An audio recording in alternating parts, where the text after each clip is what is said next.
Malam semua teman-teman. Malam ini di hari Kartini tanggal 22 April ya. Seharusnya kemarin tapi kemarin kita berhalangan. Hari ini kita tanggal 22 April akan tayang untuk hari Kartini, menyambut hari Kartini. Hari ini saya akan ditemani oleh tiga tiga wanita yang hebat-hebat. Ada Sis Ritayanti, ada Sis Amelia Kasih, juga ada Coach Fong Tanjuni. Malam ini kita akan membahas emansipasi wanita. Malam teman-teman. Nah, ini Coach Fong Tanjuni sudah masuk.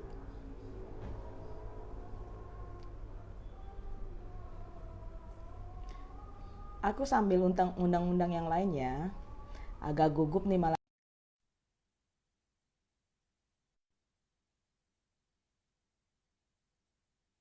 Malam semuanya.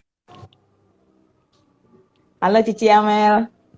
Ya, malam ini kita akan membahas emansipasi wanita dalam mengejar impian. Nah, kebetulan kita 4 wanita, termasuk wanita yang emansipasi juga, ya tetap jadi menjalani kodrat sebagai wanita juga ya Cici ya. Jadi kepada para wanita, halo kosong. Tinggal nunggu Cici Rita nih. Nah, seru banget nih, seru nih. Excited for tonight. Kita dari jam 6 kita udah make up. Kita pakai putih semua loh ya. Nah, ya ini kita yang netral-netral aja ya, putih. Ya, malam semuanya. Silakan Coach Fong Tanjuni, barangkali kita Coach pengen berkenalan dulu dengan teman-teman kita, tersapa-sapa. Silakan Coach. Halo, selamat malam teman-teman semua. Ya, apa kabar? Nah, kita semua hari ini sudah kita nanti-nanti ya hari ini bersama-sama karena kita ingin sharing bersama-sama untuk teman-teman semua ya. Semoga bisa menyemangati ya teman-teman semua. Nah, itu mungkin dari saya ya. Ya, terutama untuk para wanita Indonesia. Oke, Cici Amel, silakan. Ya, selamat malam teman-teman semua. Hari ini spesial, hostnya semuanya perempuan, narasumber juga perempuan. Di kesempatan luar biasa ini akan berbagi hal untuk teman-teman semua. Kita akan belajar banyak dari Selamat malam, Coach. Jadi acaranya seru deh pasti. Ya, teman-teman, suara kita bertiga aman? Kita lihat teman-teman, masuk lagi cerita lagi Ci. Kita kayak reunian. Selamat malam di semua nih. Ini seru banget. Coach Fong Tanjuni. Salam. Salam. Kayaknya kita mesti screenshot dulu deh. Iya, kita screenshot. Pak RT, tolong screenshot Pak RT. Nah, Pak RT bisa screenshot. Ada Pak RT ya. Iya Pak RT. Ayo kita screenshot. Sudah ya? Thank you. Kering nih bibir dan gigi ya. Cici, aku kan tadi bilang kita malam ini akan membahas tentang emansipasi wanita ya. Nah, kadang kita di zaman sekarang ini emansipasi wanita itu bisa dibilang ada yang keblinger, istilahnya keblinger gitu. Giliran dikit-dikit bilangnya emansipasi wanita, entar giliran yang berat-berat perempuan belakangan, laki-laki duluan, lady first kalau lagi enak-enaknya gitu. Ya, malam teman-teman. Silakan Cici Amel, Cici Rita, barangkali ada mau nyapa-nyapa teman-teman lagi. Ya, malam semua teman-teman. Ada Pak RT, ada Sis Ida, ada Omega Kitchen. Semuanya, wah thank you semua teman-teman, brother sister. Senang sekali ya bisa jumpa kalian semua dalam satu layar, apalagi sama Coach Fong Tanjuni. Thank you, sudah waktunya udah berkenan diundang, ditanya mentor, Coach. Ya, thank you sama. Sebelumnya kita selamat menunaikan ibadah dan pastinya sudah berbuka puasa semua yang berbuka ya. Nah, ini masih hangat-hangatnya Kartini, makanya kita semua pakai Bagaimana? Atasan kebaya menyambut masih hangat-hangat Kartini. Oke, kali ini kan temanya kita mengejar impian ya wanita ya. Ya, sesuai dengan temanya, saya mau nanya nih, Coach Tajuni. Langsung aja ya. Ya, langsung. kita kan kita kan sering dengar ya, Coach, kata-kata pepatah itu, raihlah cita-citamu setinggi bintang di langit, gitu kan. Terus kejarlah impianmu, wujudkan impianmu. Terus dipikir-pikir, ngapain ya impian dikejar-kejar ya? Kan capek ya, Coach. Capek loh, nggak tahu sampai kapan ngejar impian kan. Nah, terus ada juga yang bilang, omong sih enak, tapi kan yang melakukan itu loh, Bu, katanya gitu. Kadang kan orang begitu ya, Coach, sudah drop duluan. Kalau dia merasa kayaknya nggak berhasil deh, terus drop deh, nggak dilanjutkan lagi gitu kan usahanya. Atau bagaimana? Kamu sih ngomongnya enak, raihlah cita-citamu setinggi bintang di langit, boro-boro. Yang kecil aja kita nggak bisa, Bu, katanya gitu, Tante. Mau setinggi-tinggi bintang di langit nggak keambil, kata kayak gitu kan. Nah, Coach, itu bagaimana ya, Coach Tajuni? Ada juga orang pepatah mengatakan gini, sudahlah, kita mulai yang kecil-kecil dulu, katanya gitu kan. Kita kerjakan yang kecil dulu, nanti dari kecil lama-lama kan bisa besar. Jadi nggak usah muluk-muluk lah, cita-cita sampai ke ujung-ujung langit gitu kan. Nah, di antara dua ini, Coach, apa ya tanggapan dari Coach Tajuni gitu loh? Nah, saya rasa ya, setiap orang itu pasti memang sudah ditanamkan bibit-bibit impian dari kecil. Jadi setiap orang itu, setiap anak kecil kalau kita tanya, apa kamu ingin jadi cita-cita apa? Pasti mereka punya ya. Tapi seiring berjalannya waktu, kita itu jadi realistis ya kan. Mungkin karena rutinitas, karena mungkin juga perjalanan hidup ya. Setiap orang kan pasti melewati banyak jatuh bangun ya. Akhirnya mereka jadi semakin tidak berani untuk bermimpi. Padahal kalau bermimpi itu bisa memberikan suatu kekuatan sebenarnya. Untuk satu, memberikan harapan. Yang kedua, sebenarnya bisa memotivasi. Jadi seringkali kita tidak mencoba untuk menggali impian kita dulu, dan kita udah langsung berpikir impian itu tidak mungkin kita wujudkan. Padahal kekuatan pikiran setiap orang itu luar biasa ya.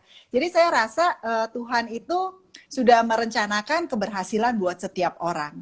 Tapi tinggal apakah kita mau mengambil peluang itu sekarang atau ditunda.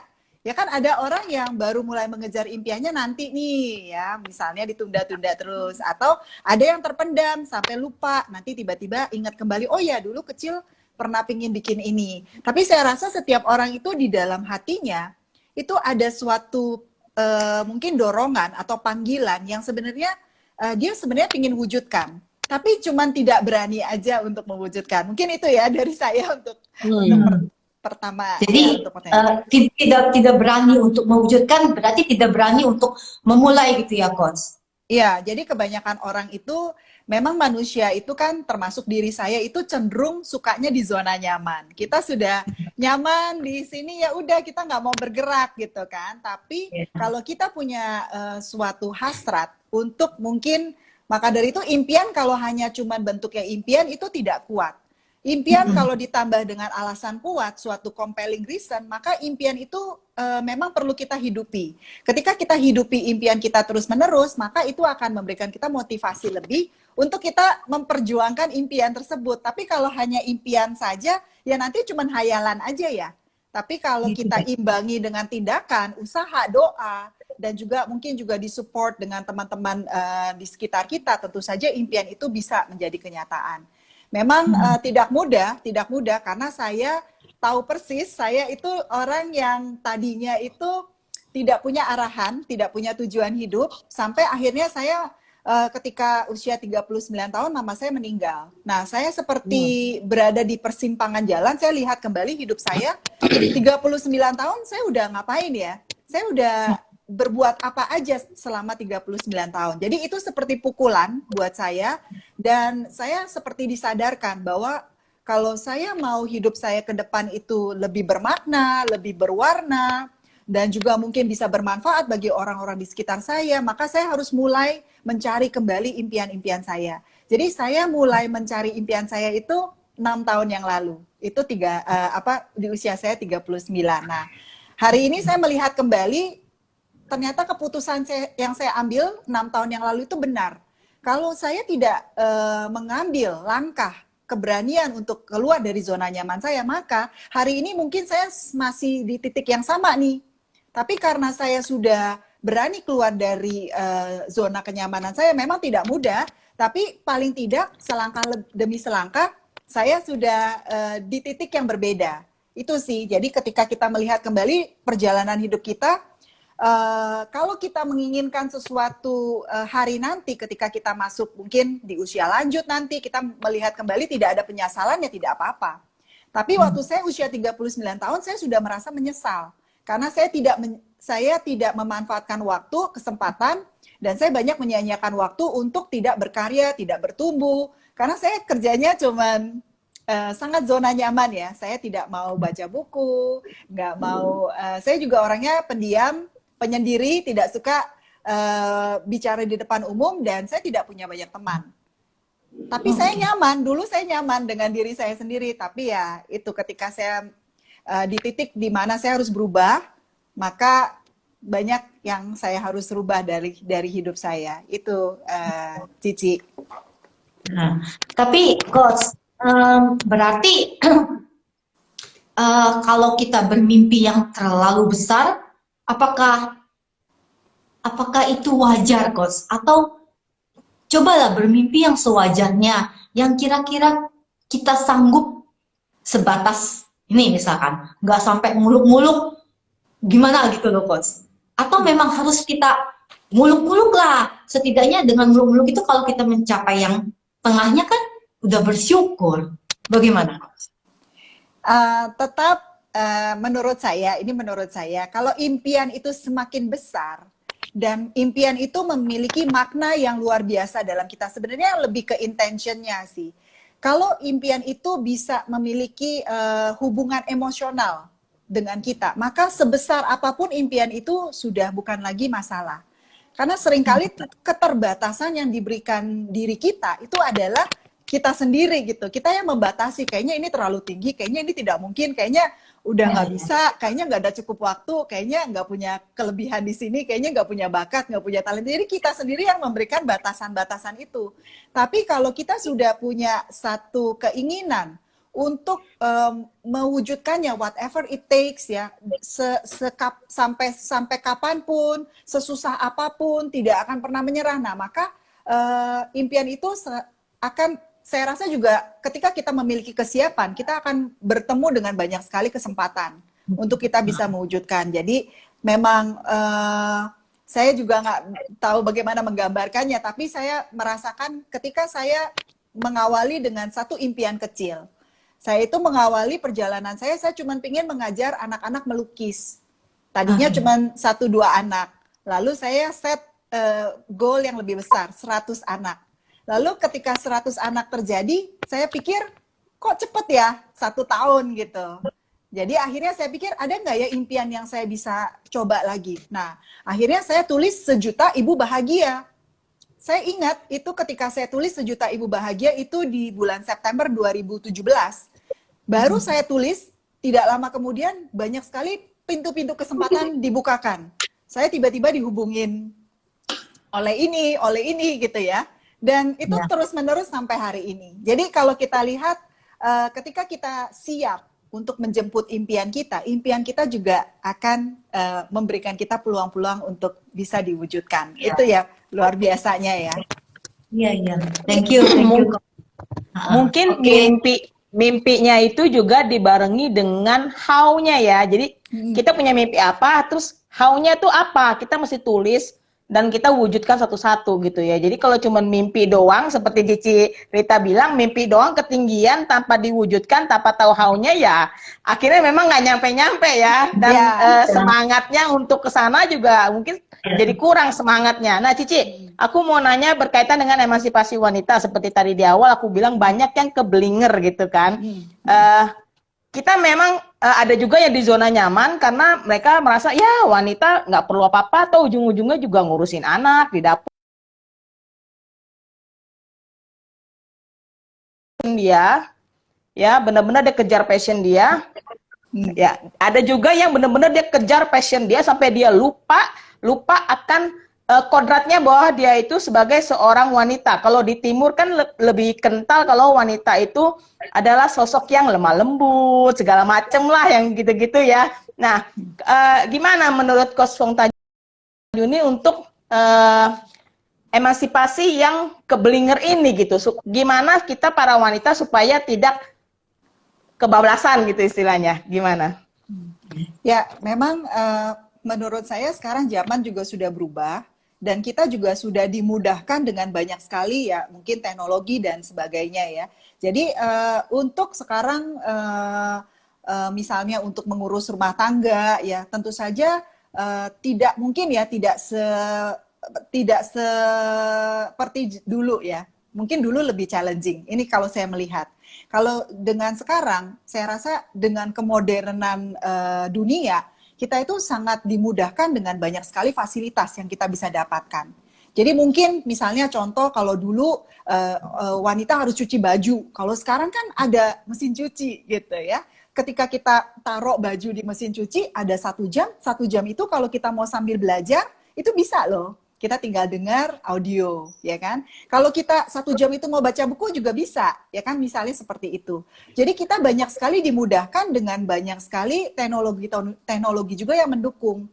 Ya kan banyak perangkat-perangkat elektronik sekarang yang bisa otomatis, ya bahkan bisa ada robot untuk ngepel kayak gitu-gitu ya. Itu satu contoh. Jadi tidak bisa membatasi bahwa oh karena saya harus mengurus rumah tangga, maka saya nggak bisa bekerja. Nah, kembali lagi pada fulfillment. Jadi karena setiap orang kan punya keinginan, punya rasa yang ingin dipenuhi. Nah, kalau rasa itu bisa dipenuhi, itu akan lebih penting. Karena apa? Karena ketika wanita bahagia, ketika ibu bahagia, maka keluarga itu akan bahagia. Tapi kalau misalnya, kalau tidak, misalnya ngurus rumah tangga, jenuh, gak ada waktu untuk diri sendiri, gak punya me time, gak punya hobi, gak punya teman. Akhirnya makin hari makin mungkin ini ya luapan emosinya banyak. Kalau luapan emosi banyak, anak nangis sedikit kita marah. Anak nggak kenapa sedikit kita marah. Nah, saya rasa akhirnya keluarga itu juga tidak harmonis ketika kita tidak punya perasaan yang utuh ya. Jadi penting sekali peranan wanita itu menurut saya kita juga harus menjaga perasaan kita supaya kita selalu bahagia. Karena kalau kita bahagia, orang-orang di sekitar kita itu akan bahagia. Tapi kalau wanita itu masih ada kurangnya, masih ada, nah ini harus yang mungkin harus dicari ya. Jadi tidak mesti harus berkarir, tidak mesti harus berbisnis, tapi kan berkarya itu penting. Jadi kalau tetap mengurus rumah tangga, tetap harus berkarya. Tidak mesti harus berbisnis ya, tapi kalau memang perlu untuk membantu ekonomi keluarga, maka harus mulai berbisnis. Kenapa? Karena perempuan harus mandiri secara finansial. Nggak boleh hanya menunggu ya, nggak boleh hanya mengharapkan. Paling tidak kita bisa memberdayakan bakat dan talenta kita untuk bisa membantu lah ya orang-orang di sekitar kita. Jadi kita harus terus-menerus memperdalam skill kita. Itu menjadi salah satu hal yang harus kita terus-menerus kita dalami. Karena jangan sampai kita sudah menikah, punya rumah tangga, nggak mau belajar lagi, nggak mau tahu dunia luar, cuman nggak mau punya teman juga misalnya ya. Nah akhirnya nanti ketika kita masuk usia lanjut, takutnya kita nggak punya teman, nggak punya komunitas, nggak kenal siapa-siapa, nggak ngerti apa-apa, ya kan? Pakai handphone nggak tahu, pakai ini nggak tahu. Nah ini yang jadinya akhirnya dia melihat kembali, kok saya nggak bahagia ya? Kok hidup saya sepertinya datar-datar aja, hanya mengikuti arus. Nah ini nggak boleh karena setiap dari kita memiliki kemampuan untuk bisa mengejar impian kita, untuk memiliki bakat ya, menyalurkan bakat talenta yang sudah Tuhan titipkan. Saya rasa ini hak untuk setiap orang ya, untuk bisa menyalurkan bakat. Jadi itu sih mungkin jawaban dari saya. Setuju. Untuk dari Amel, si Amel silakan. Coach, topik kita malam ini itu saya pikir itu cocok juga dengan free e-booknya yang dari Coach Fong ya. Jadi saya sempat browsing, ada e-book kan dari Coach Fong. Dia judulnya To Have More Me Time. Ya. Tapi lebih menarik adalah pengantarnya, Empowering Moms to Have Fulfilling Life. Sebenarnya bukan cuma untuk moms ya, mempunyai fulfilling life itu menarik sih. Lalu ada kata-kata more time, more joy, dan purpose. Itu menarik karena sebenarnya impian orang kan selalu ujung-ujungnya adalah dia mendapatkan sesuatu yang senang ya, yang maksudnya dia dari happy, dari joy, itu kan tujuannya yang sebenarnya walaupun dilakukan dengan berbagai cara.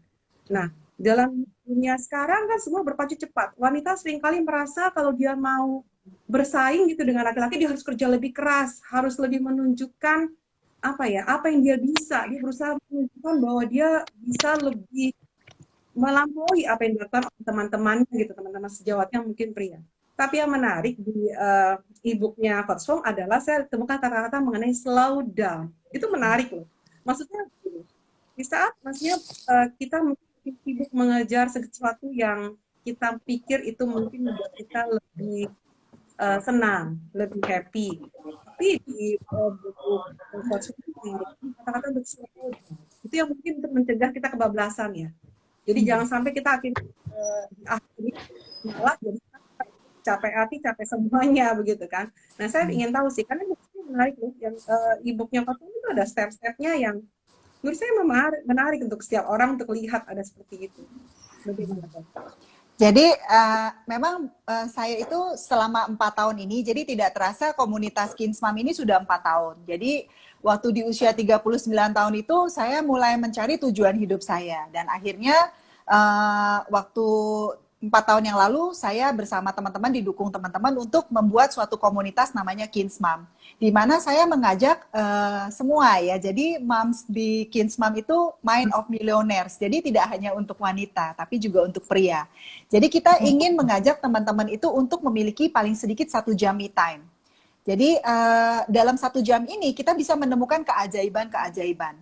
Maksudnya apa? Kalau kita bisa memberikan diri kita 1 hari kan 24 jam, kita semua sama. Tapi kalau kita bisa memberikan 1 jam untuk diri sendiri, maka kita punya waktu untuk evaluasi, kita punya waktu untuk berkontemplasi, kita punya waktu untuk merenung, kita punya waktu mungkin untuk spiritual, kita punya waktu mungkin untuk menulis jurnal, kita punya waktu mungkin untuk mencari keinginan dan harapan kita. Maka 1 jam ini adalah silent moment-nya kita untuk kita bisa mencari kembali apa hal-hal yang penting dalam hidup kita. Karena kembali lagi kalau kita bekerja terus, tapi kita tidak punya waktu berkualitas dengan keluarga. Tiba-tiba mungkin ya, kalau yang saya rasakan waktu itu saya sibuk bekerja, karena waktu itu saya banyak bergerak di bidang food and beverage ya, jadi berhubungan dengan restoran kan kita tutup kadang subuh ya baru selesai, pagi-pagi udah berangkat. Nah, tidak terasa itu memakan banyak waktu.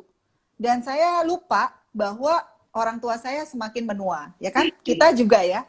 Nah, jadi kita harus punya waktu di mana kita harus berpikir kembali apa yang menjadi bermakna dalam hidup kita. Nggak bisa kita hanya kerja dan kita lupa untuk meluangkan waktu untuk diri sendiri.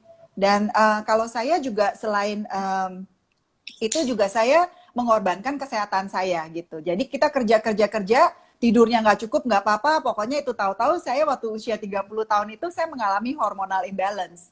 Nah, disitulah titik saya merasa saya harus berubah. Nah, itu dari usia 30 tahun.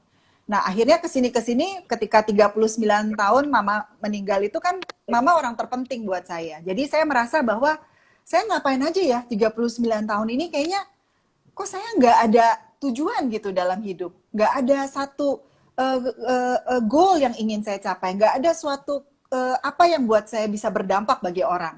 Maka mulailah saya mencari kembali apa yang menjadi penting dalam diri saya, dimulai dari 1 jam itu. 1 jam me time, kalau kita bisa meluangkan 1 jam untuk diri sendiri, mungkin ada yang suka olahraga, mungkin ada yang suka menyanyi, ada yang suka main musik, ada yang suka mengajar, apapun itu. Tetapi 1 jam itu kita harus berikan buat diri kita, supaya kita merasa kepenuhan ya. Fulfillment itu kan kepenuhan diri. Ketika kita penuh, maka kita bisa memberi ya. Kalau kitanya sendiri kosong, kering itu ya, jiwanya mengkerut ya, gimana kita bisa bagikan kepada orang-orang di sekitar kita ya, paling tidak untuk keluarga kita. Jadi mungkin dengan kita slow down, dengan kita mungkin mencari kesenangan ya, aktivitas yang menyenangkan buat diri kita, akhirnya kita bisa recharging. Nanti besoknya kita bisa siap lagi menghadapi rutinitas. Jadi mungkin mau jalanan macet, mungkin mau anak-anak lagi rewel atau apa ya, kita tetap bisa memiliki suasana hati yang ceria dan gembira itu ya. Jadi akhirnya kita bisa mengambil respon-respon yang tepat supaya kita nggak mudah terkena negatif. Jadi kita bisa selalu positif karena penting untuk kita bisa mewujudkan impian. Salah satunya kita juga harus memperkuat state of mind-nya kita. Kita harus selalu positif supaya kita juga menghadirkan hal-hal yang positif dalam hidup kita. Mungkin itu ya. Itu ya. Oke. Iya, iya. Lanjut ya, Coach. Setiap orang itu kan memang punya impian ya, Coach ya. Pastilah di satu titik kita udah mentargetkan gitu. Impian saya ini loh. Yang kita tujukan itu, yang kita mau capai pasti ada harapan ke sini gitu ya. Nah, tentunya Coach Pamungtajuni juga pasti punya suatu harapan atau mempunyai satu titik balik yang di saat Coach Pamungtajuni itu tersadar gitu loh. Ternyata selama ini hidup saya itu kok begini-begini aja ya. Sepertinya ya udah datar aja, tidak ada yang harus dicapai, tidak ada cita-cita, tidak ada seperti boring gitu ya. Nah, Coach, yang aku mau nanya, di saat kapan tuh Coach Pamungtajuni mengalami titik balik, tersadar, aku harus mempunyai impian, aku harus kejar impianku yang ini, apakah itu gitu loh, Coach? Jadi pas waktu itu usia 39, saya itu mengalami depresi yang cukup berat dan menjelang 40 tahun, mungkin juga karena menjelang usia 40 tahun ya. Jadi kayaknya kita udah kayak mau masuk usia 40 kok kita masih seperti ini perasaannya. Nah, kayak saya berasa saya di persimpangan jalan gitu ya, saya kayaknya nggak mau balik ke saya yang dulu. Jadi saya merasa di saat itu saya nggak punya banyak teman, satu. Kok kayaknya saya mau berkarya itu susah. Jadi waktu itu saya kan healing saya itu saya menulis buku mama saya, tentang mama saya. Jadi tahun 2015 saya menulis satu buku. Itu luapan-luapan emosi saya tuangin di buku itu. Jadi itu buku autobiografi mama. Dan saya merasa lega ya ketika saya selesai menulis buku itu, saya merasa lega, semacam terapi. Tapi saya merasa bahwa kalau orang ada yang seperti saya, dia juga mungkin lagi down, dia perlu teman, nggak punya teman, dia mau menulis buku, mungkin nggak tahu mau caranya gimana. Jadi saya mulai tuh dari situ. Ternyata kalau sendiri itu nggak enak ya gitu. Makanya saya mulai pikir, kalau saya bisa bikin komunitas, nggak usah banyak lah. Dulu kan tadinya pikir cuman beberapa orang aja nggak apa-apa. Dan itu juga perlu perjuangan ya, karena saya nggak punya banyak teman. Dan saya juga karena dulunya hobinya melukis, saya kan suka melukis. Jadi saya tuh seperti tidak butuh orang. Saya bisa seharian di kamar tanpa ditemenin nggak apa-apa. Karena saya suka menyendiri kan, orangnya suka melukis sendiri aja, saya nikmat. Nah, saya sadar bahwa ketika saya mengadakan pertemuan di hari Selasa, itu kan komunitas saya pertemuannya setiap hari Selasa. Itu nggak ada yang datang ya di awal. Dan itu berbulan-bulan. Saya merasa, oh ya, mungkin saya juga belum menjadi teman yang baik juga ya kepada orang-orang yang di sekitar saya. Maka nggak ada yang datang gitu. Nggak ada yang kita ajak tuh nggak ada yang datang gitu ke pertemuan. Nah, akhirnya saya menyadari, oke, berarti selama ini saya hanya hidup untuk diri saya sendiri. Saya suka menggambar untuk diri saya suka mematung untuk diri saya, nggak itu ya. Jadi akhirnya saya mulai melihat tujuan yang lebih besar, bahwa kita itu nggak bisa untuk diri sendiri saja, tapi juga kita perlu melihat orang-orang di sekitar kita. Mungkin kita bisa memberikan mereka penghiburan. Mungkin kita tidak bisa membantu banyak ya, mungkin ya masalah orang kita nggak bisa menyelesaikan, tapi paling tidak kita bisa menjadi seorang sahabat buat mereka. Jadi sedikit demi sedikit saya mencoba berubah untuk membuka diri saya, untuk saya bisa bertemu dengan lebih banyak orang dan bisa menjadi sahabat buat teman-teman di sekitar saya gitu ya. Jadi itu memang langkah awal tuh seperti itu. Gitu.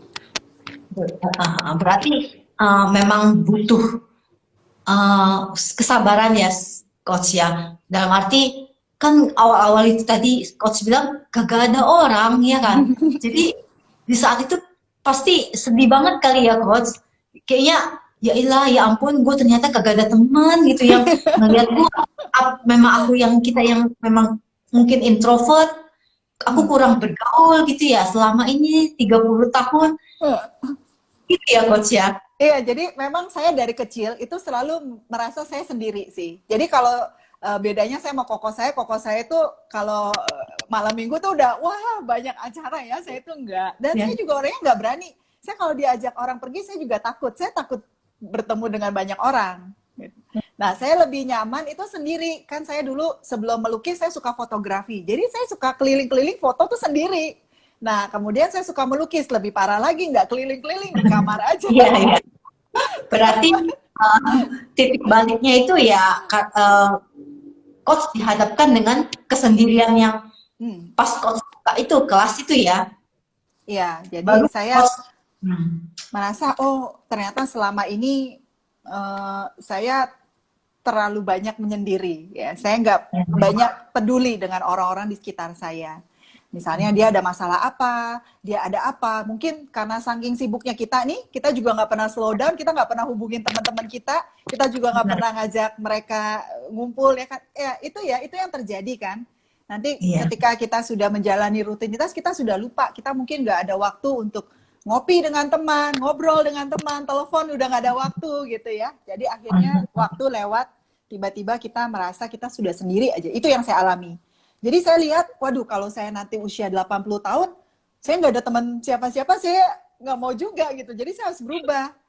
Jadi itu butuh keberanian ya. Keberanian saya pertama kali tuh harus ikut public speaking class. Saya memberanikan diri. Nah, itu juga nggak mudah ya. Jadi akhirnya saya harus latihan terus menerus. Tiap hari saya harus latihan untuk bicara di depan cermin, ngobrol lah. Karena kan kita kalau nggak biasa ngobrol dengan orang itu kita susah ya untuk buka pembicaraan. Nah itu. Iya. Jadi Benar-benar harus belajar banyak ya coach ya. Karena memang hidup proses pembelajaran ya. Tidak ada yang instan ya coach ya.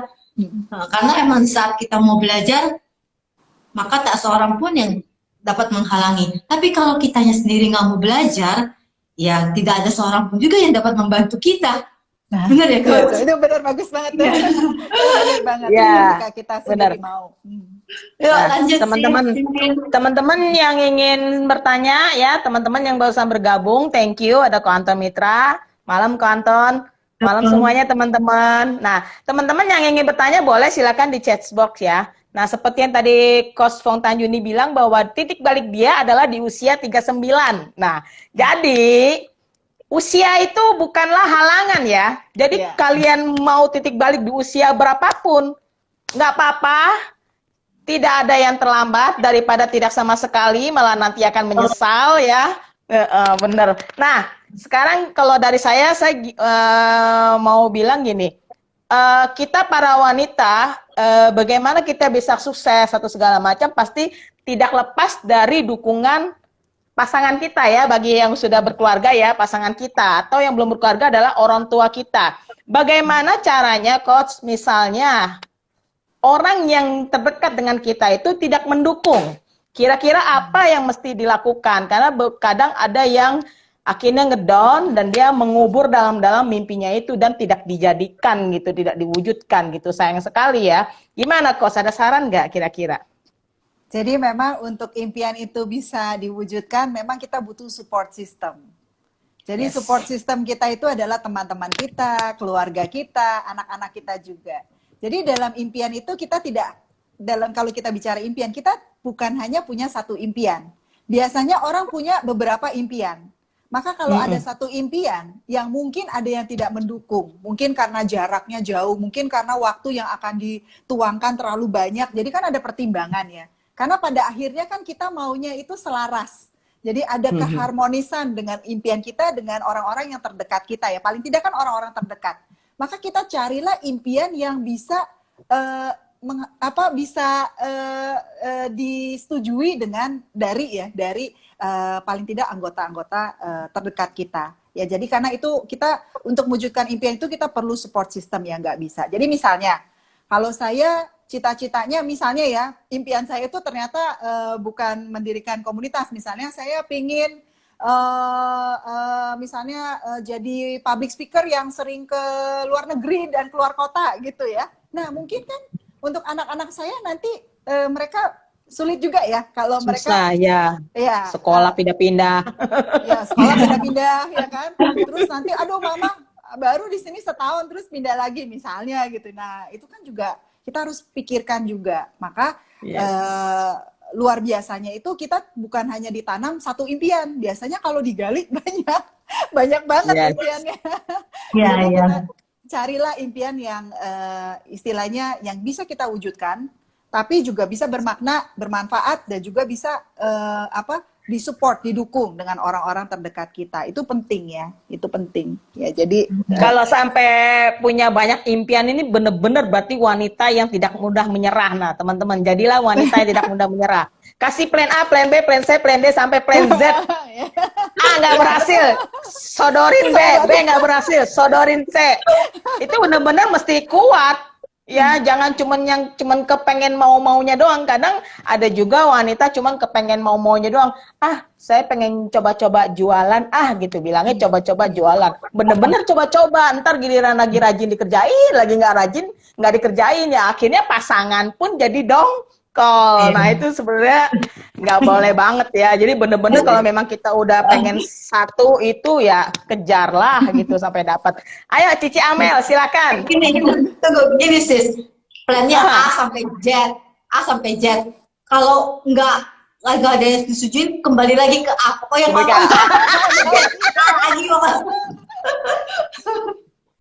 Silakan Cici Amel. Buat alternatif. Tapi kan memang tadi yang seperti Cici bilang perlu ada konsisten ya. Maksudnya ya dicobanya itu kan bukan cuma sekedar nyoba, pindah lagi. Karena kan perlu waktu. Dan mungkin kalau pada saat kita sudah ada pasangan, kita juga nggak bisa egois, hanya mengetahui impian kita, tapi kita juga harus tahu juga pasangan kita. Jadi bisa saling mengisi kan, seperti itu. Dan saya tertarik tadi yang dengan bahasan kita yang nah, pada waktu membuka diri, itu apakah muncul kesadaran tahu-tahu muncul? Apa ada orang yang ngasih tahu? Apa pas lagi peristiwa apa? Kalau semua ikut pelatihan apa? Sehingga maksudnya yang tadinya lebih ke diri sendiri, lalu mulai berpikir untuk saatnya. Mungkin selain yang tadi fase umur, tapi apakah maksudnya ada orang yang ngasih tahu atau bagaimana tuh proses membuka dirinya? Kok tahu-tahu bisa sih? Apa mendadak gitu? Misalnya bangun pagi langsung kepingin begitu atau bagaimana? Coba boleh sharingkan, Coach. Kalau saya lihat kembali nggak mendadak juga. Jadi waktu usia 30 tahun itu saya kan juga karena saya mengalami hormonal imbalance waktu itu lagi sering bolak-balik berobat ya. Pada saat saya berobat itu saya melihat banyak lukisan kan di dekat ruang tunggu dokter. Jadi saya pikir oh iya ya kalau saya itu punya karya saya bagikan ke orang itu bisa menjadi menghibur juga buat orang karena lukisan-lukisan yang ada di ruang itu tuh menghibur saya gitu. Jadi waktu itu saya mulai aktif pameran lukisan awalnya. Tapi karena waktu itu saya fokus pada memperbaiki kesehatan saya. Jadi dari usia 30 tahun itu sampai saya melahirkan anak pertama, anak kedua itu saya pokoknya fokus untuk menyehatkan diri sama untuk punya anak ya. Karena saya cukup tantangan juga nih untuk punya anak. Nah akhirnya saya lupa untuk pikir dengan hal-hal yang lain, misalnya mungkin ada hal-hal yang masih saya ingin lakukan gitu ya. Jadi saya udah fokus dengan itu saja. Nah akhirnya pada saat 39 tahun itu saya juga nggak sangka ya, saya nggak punya persiapan sama sekali. Oh ternyata saya sudah lewat begitu aja dan saya rasanya belum memberikan terbaik untuk mama saya gitu. Jadi saya merasa seperti ada banyak penyesalan, tapi saya tahu tidak bisa saya sesali gitu ya karena yang penting adalah apa yang bisa saya lakukan ke depannya. Jadi saya pikir mungkin karena saya nggak bisa balas jasa mama, saya pengen pay it forward gitu. Jadi if I can't pay her back, I want to pay it forward. Saya pengen memberi kebaikan kepada orang lain. Ini adalah cara saya membalas budi dari mama saya. Jadi itu punya panggilan itu. Tapi mau apa? Waktu itu saya pikir yang saya bisa cuma melukis. Jadi saya mencoba untuk mengajar anak-anak melukis. Nah, 1 tahun akhirnya saya dapat 100 murid. Target saya kan 100 murid. Nah, 100 anak lah ya, saya sudah pernah ajarkan. Nah, akhirnya setelah itu saya pikir apa lagi? Nah, mulailah saya tulis Sejuta Ibu Bahagia itu. Waktu menulis juga nggak ada kepikiran sih, cuma pikir ya udah deh, coba deh saya bisa nggak ya buat hidup saya bermanfaat bagi sejuta ibu bahagia. Saya tulis begitu. Pada saat saya tulis, itu seperti ada keajaiban-keajaiban yang dihadirkan. Saya juga nggak bisa menggambarkannya satu persatu, tapi banyak sekali yang tiba-tiba saya dapat telepon, Bu, ini ada acara ini. Dulu Ibu pernah cari-cari tahu, ya saya masih ada emailnya Ibu gitu. Nah, terus dihubungin lagi. Nah, akhirnya terbentuklah Kinsmam. Kinsmam didirikan November 2017. Tapi dari kita berdiri sampai saat ini, yang saya tidak punya teman, kan ini berangkat dari saya nggak punya teman gitu kan. Ya tadinya kita juga cuma mulai bertiga, berempat, berlima, berenam, bertujuh ya. Nah, ternyata sekarang kita bisa berbagi kepada lebih banyak orang. Nah, jadi itu yang memotivasi saya setiap harinya ketika ada orang yang hadir ya, orang hadir. Jadi saya percaya ketika saya mengadakan pertemuan Selasa, Tuhan akan mengirimkan orang-orang yang memang akan berkarya bersama-sama dan bertumbuh bersama-sama dengan saya gitu. Jadi di 6 bulan pertama tidak ada orang, saya tahu ya bahwa saya masih perlu ada mempersiapkan diri saya gitu. Jadi banyak yang saya harus pelajari, banyak yang saya harus rubah cara pola pikir saya, cara saya menjadi seorang teman gitu ya. Itu jadi di awal-awal memang butuh banyak beradaptasi dan banyak yang saya harus pelajari. Jadi memang tidak langsung datang tiba-tiba, tapi ternyata banyak pintu dibukakan ketika kita itu sudah menetapkan impian kita. Jadi terkadang impian kita belum ditulis ya, kita cuma punya bayangan. Nah, ketika kita menuliskannya dan kita punya emosi terhadap tulisan itu ada keajaiban yang dihadirkan ya. Itu saya merasakannya seperti itu. Berarti ya coach, jadi praktek lakukan dan punya sikap yang tidak mudah menyerah ya. Bisa dibayangkan kalau waktu melakukan pertemuan pertama nggak ada orang, kedua nggak ada orang, kayaknya nggak ada nih. Nanti sudah jadi sekarang kita lihat bahwa orang-orang yang bisa dalam posisi yang ada sekarang ini, mereka prosesnya juga tidak mudah, tapi mereka melakukan bagian mereka dan tetap mencoba dengan tidak gampang menyerah begitu ya. Ya, nggak boleh menyerah. Jadi saya sampai hari ini setiap Selasa saya masih tetap komitmen. Bahkan ketika banjir, saya masih juga berangkat ya. Dulu kan pertemuan kita di restoran, dulu pertemuannya itu di restoran. Jadi saya jam 6 itu saya udah berangkat, mau hujan, mau banjir, mau demo, saya tetap. Karena saya percaya saya harus hadir di hari Selasa gitu. Jadi dan ternyata kadang-kadang di saat banjir ada juga nih yang hadir gitu. Nah, jadi itu sih. Jadi akhirnya ya banyak yang sudah saya alami ya ketika saya memiliki impian, banyak perubahan dalam hidup saya. Jadi saya merasa hari-hari saya tuh berwarna. Saya merasa pagi-pagi itu bangun semangat gitu. Saya semangat untuk memperbaiki diri, saya semangat untuk belajar sesuatu, saya semangat untuk bertemu dengan orang, saya semangat untuk melewati hari-hari. Jadi itu kenapa menurut saya penting kita punya impian. Karena hidup itu kan cuma sekali. Kalau kita menjalaninya dengan tidak perasaan yang excited ya, yang kayaknya kita punya keriangan, kegembiraan, itu kan sangat sayang ya, gitu. Jadi saya merasa setiap orang harus punya impian. Benar-benar. Iya, luar biasa ya Bang Sajuni. 6 bulan loh, sepi, tetap aja dia never give up.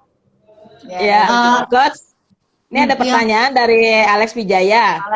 1082. Cici mau nanya, Cici dia bilang, berarti kita semua nih. Cici mau nanya, gimana caranya bisa memahami hati wanita? Dari sudut pandang Cici, pria yang ideal seperti apa? Aduh. Ini pertanyaan. Ini dalam ini pertanyaannya. Dalamnya Pak Alex nggak?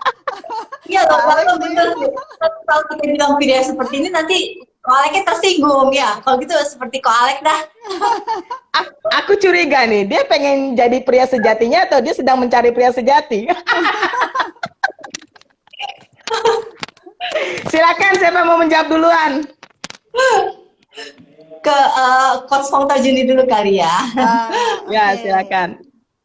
Nah, kalau memahami hati wanita ini susah ya. Karena kadang-kadang wanita aja nggak bisa memahami dirinya sendiri. Jadi wanita tidak perlu dipahami, wanita hanya perlu didengarkan. Itu aja ya. Mungkin pesan dari saya ya. Jadi ketika kita memberikan perhatian kita dengan mendengarkan saja, sebenarnya untuk wanita itu sudah seperti suatu penghargaan. Seringkali itu wanita itu tidak bisa dipahami karena belum sempat didengarkan ya. Jadi penting wanita itu coba didengarkan. Terkadang ada yang tidak diucapkan juga harus didengarkan. Jadi untuk para pria ini harus belajar active listening ya, active listening yang nggak ngomongin juga harus bisa didengarkan. Nah itu ya pesan dari saya. Silakan cerita. Iya ya, aku setuju sama Coach.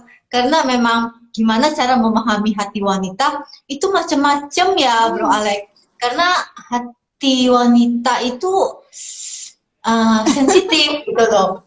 Bukannya memahami tapi perlu diperhatikan, didengarkan. Karena kalau dengan kamu memperhatikan dan mendengarkan, kamu tahu apa yang dia mau. Dan kalau kamu nanya sudut pandang Cici pria yang ideal seperti apa? Kalau menurutku pria ideal adalah pria yang bisa memahami ya hati wanita. Dengan apa? Dengan mendengarkan. Gitu.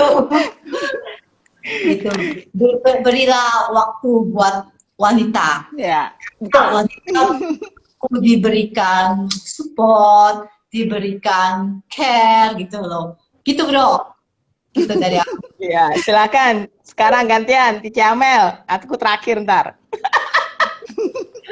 Masalah hati kan kita pria juga kan ya namanya manusia itu kan rumit ya karena nggak ada manual ya nggak ada buku panduan jadi bisa beda-beda. Cuma kalau wanita ada tersurat ada kode dan segala macam ya diam itu bukan berarti selalu iya diam itu bukan selalu marah jadi kan karena itu dekat itu perlu bisa mengerti orang itu seperti apa.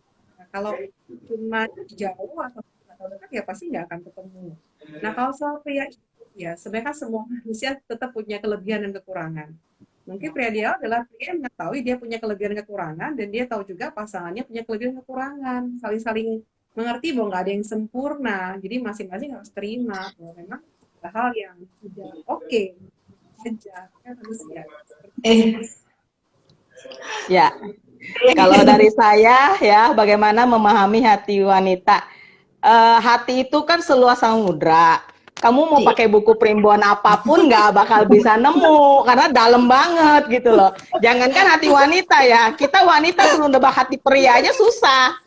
Nah kadang pria tuh ngoceh kan sama wanita. Lu maunya apa sih? Kok lu diem, lu nggak ngomong gitu kan? Terus yang cowok disuruh jadi dukun, suruh jadi cenayang, suruh nebak-nebak. Akhirnya dia udah nebak terus salah gitu kan. Paling sering tuh kalau dalam waktu ngasih kado ya, kadang kan cowok gitu ya ngasih kado atau salah, kita pengennya apa dia belinya apa ya kan.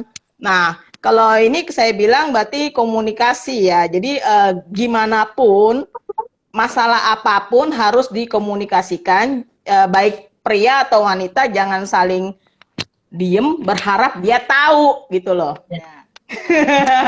Itu susah nanti berharap dia tahu, termasuk saya sendiri, saya juga nggak demen lu marah diem-diem terus supaya saya nebak salah saya apa gitu kan, pusing kan kayak gitu kan. Nah terus jadi komunikasi ya menurut saya. Jadi kadang ada beberapa tipe wanita yang begitu diperhatiin lu lebay gitu kan, lu lebay, akhirnya cowoknya nggak mau. Nah itu beda-beda lah ya. Jadi setiap wanita itu pada prinsipnya berbeda, dari sifat, dari tipes pun berbeda. Jadi ya kenalilah pasanganmu, komunikasilah yang sering. Nah kalau ditanya soal pria yang ideal, ini beneran ya, yang ideal ya, dan memang nggak ada pria itu nggak ada menurutku. Yang memberi ketika belum diminta. Terus apalagi uang belanja ya, nih uang belanja gitu ya, lo habisin sekian gitu, kasih jebret ya kan. Dan emang nggak ada wanita pria seperti itu tuh, jarang gitu loh. Nah, nggak ada lah, manusia nggak ada yang ideal ya. Yang penting bagaimana kita yang penting Itu banyak yang komen ya, tuh. kode. Yang penting bagaimana kalau kita sebagai pasangan suami istri ya bagaimana menyelaraskan, membuat nyaman satu sama lain. Itu aja sih udah kayaknya udah bersyukur banget ya kita para wanita ya.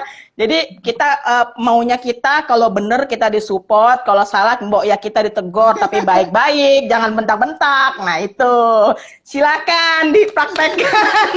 Nah itu 4 jawaban dari kita. Semoga terjawab. Begitu. Silakan. Ini banyak banget teman-teman ya. Ada ini, ada Nadia, ada siapa lagi nih? Rahmat. Untuk istri gue, kenapa sih Syut? Untung istri gue bukan cicinkin. Puji Tuhan. Ya. Nah ini, seperti ko Alex bilang kan, untung istri gue bukan cicinkin. Nah, bagi para pria dan bagi para wanita, jangan pernah menginginkan punya orang lain menjadi milik kalian. Belum tentu ya udah menjadi, pengen deh punya istri kayak dia, pengen deh punya suami kayak dia, entar udah jadi belum tentu cocok. Nah, jadi hargailah pasanganmu yang sebelah. Baik buruknya dia dikasih Tuhan untuk kamu, menyelaraskan kamu. Sip. Lanjut.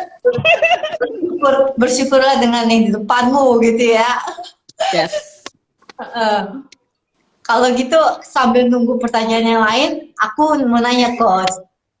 Kan sekarang eranya emansipasi wanita, yang katanya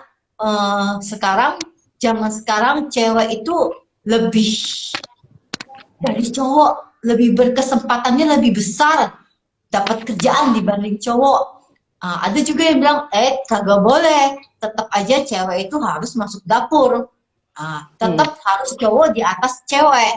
Tapi kan sekarang emansipasi bro, nggak boleh begitu. Tetap cewek nggak bisa, tetap sebagai cewek tetap membantu cowoknya, suaminya gitu kan. Nah, apa tanggapan Coach Song Tajun ini? Kalau misalkan zaman sekarang malah kebalik Coach, cowoknya yang ngurus rumah tangga, lakinya, istrinya yang bekerja. Nah, itu apakah relevan gitu ya? Apakah wajar? Apakah itu menjadi, kadang kan sebagai seorang suami merasa minder ya Coach kalau istrinya lebih berpenghasilan besar dibanding suaminya yang kebalik malah mengurus rumah tangga. Nah, menurut Coach bagaimana? Kalau menurut saya sekarang ini memang karena kebutuhan ekonomi ya. Jadi kadang-kadang kan suami istri kadang dilihat, oh mungkin di perusahaan sang suami lagi terkena dampak, jadi mungkin dia misalnya di PHK ya, di PHK, atau mungkin gajinya lagi dikurangi atau apa ya, apapun itu alasannya, atau lagi ada kendala. Maka sang istri yang mungkin lebih berperan untuk berkontribusi untuk ekonomi keluarga. Tapi kalau menurut saya, kalau suami dan istri bisa bekerja sama, itu bisa luar biasa sekali ya. Jadi kita tidak bisa bilang siapa yang lebih berandil ya, tidak. Tapi peranan berdua itu tetap ada. Jadi ketika istri itu mesti kerja keluar, itu yang dipertaruhkan, itu yang harus disacrifice jauh lebih banyak dari gaji. Karena yang harus dia sacrifice adalah anak-anaknya. Jadi itu kan buat sang istri tidak mudah kalau dia harus mempercayakan anak-anaknya kepada orang lain. Tapi ketika dia pergi keluar, ada pasangannya yang bisa dia percayai untuk mungkin membantu melihat anak-anaknya. Maka sang istri juga ketika bekerja bisa maksimal. Karena urusan rumah tangga sudah ada. Nah, jadi ini perlu peranan. Jadi nggak ada bilang siapa yang lebih daripada satunya ya. Jadi ketika ada suasana kondisi yang seperti itu, maka memang mau tidak mau sang istri yang harus bekerja untuk mempertahankan ekonomi keluarga. Karena kalau ekonomi keluarga bisa terselamatkan, maka kan anak-anak ya nanti suami mungkin lagi belum dapat pekerjaan nih, mungkin 1 bulan, 2 bulan kan juga tidak mudah ya. Kita tetap harus dukung. Nantinya kan roda kan berputar ya. Mungkin nanti tiba-tiba sang istri di perusahaannya yang terkena masalah, maka si suami yang akan naik. Jadi intinya adalah tidak akan pernah kita tidak membutuhkan satu sama lain. Jadi justru di saat mungkin yang satu lagi jatuh, yang satu yang harus menjadi tiangnya, ya tiang keluarganya. Nanti akan berputar. Nah itu sih kalau menurut saya ya. Ya, saling support, saling dukung. Saling support, saling dukung. Iya. Bagian ini ya. Thank you, bagian di misi wanita pada saat dia menikah kan dia menjadi seorang penolong. Dan dalam seorang penolong itu pada saat dia memang harus karena kondisi ekonomi memang harus bekerja, walaupun banyak juga sih wanita bekerja bukan karena kondisi ekonomi tapi karena memang dia suka bekerja, ada juga untuk aktualisasi diri ada juga. Dan sebenarnya itu kan wanita itu juga ya. Pada saat dia punya keterampilan mencari uang itu sebenarnya bagus daripada nanti jadi sesuatu dan jadi gelagapan ya. Pada saat ada banyak juga keluarga-keluarga ya pada saat mencari nafkah hanya mengandalkan suami, istri benar-benar tidak ada keterampilan lain, cukup shock pada saat mencari nafkahnya ya tidak ada kebutuhan seperti itu. Sebenarnya kan itu namanya sesuatu yang Tuhan kasih talenta dan dikembangkan karena kondisi ataupun memang karena kesepakatan. Begitu ya Coach? Iya.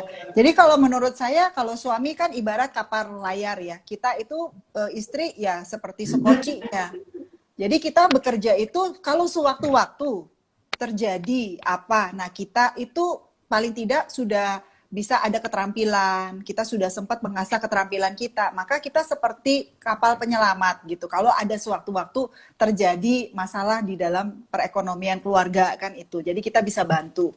Tapi kalau misalnya memang tidak ada, ya itu memang untuk wanita bekerja berkarya bisa untuk orang-orang di sekitarnya. Mungkin nanti bisa membantu lebih banyak orang lagi, ya kan? Mungkin kalau misalnya buka catering di rumah bisa mempekerjakan orang, itu kan juga berbagi gitu ya. Jadi bisa membantu keluarga orang. Jadi kan juga ada plusnya juga. Intinya kalau memang sudah disepakati istri dan suami, maka saya rasa banyak yang bisa dilakukan sih ya berdua ya. Bukan hanya misalnya sudah menikah ya udah cuman ngurus rumah tangga aja, nggak boleh kerja, nggak boleh punya hobi, nggak boleh apa. Nah itu juga kan tidak bisa. Ya. Kita sudah tidak bisa hidup di seperti itu karena bukan zamannya kita seperti itu.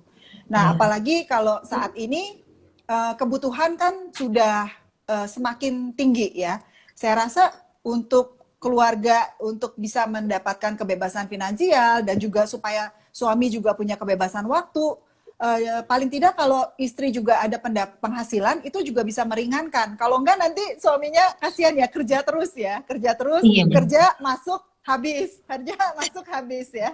Karena kebutuhan kan banyak, kebutuhan banyak. Jadi dari bangun tidur sampai tidur itu kita udah banyak biaya-biaya yang kita harus keluarkan.